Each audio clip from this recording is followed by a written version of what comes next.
Marta, alam mo naman marami kang sinulatang mga slam book dati nung high school ka dahil sigurado marami na ikakakrush sa'yo. Pero politiko slam book to, ha?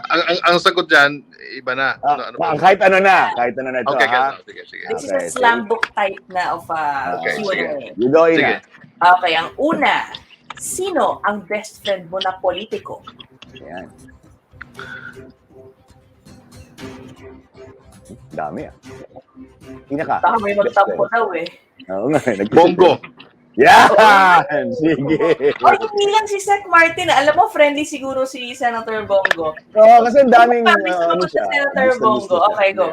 Pleasing talaga si Senator Bongo. Oh, sa pakikisalamuha mo sa secretary, sino ang kinabiliban mo naman at hinangaan na public servant kahit hindi kayo close? Anyo. Okay. Ito naman, sa pinaka-recent lang o last na nakausap mo ang Pangulo, ano sinabi niya sa'yo na pwede mo i-share? Yan. Sige.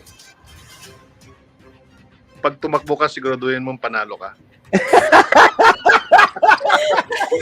Bakit ka ba hindi ka tumakbo? Mart, yan.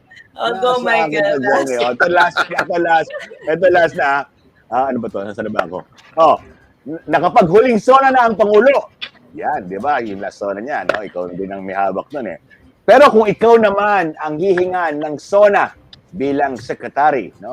Ano ang nais mong sabihin bago mo iwan ang PCOO? Sige. Wag 2 hours and 30 minutes, ha?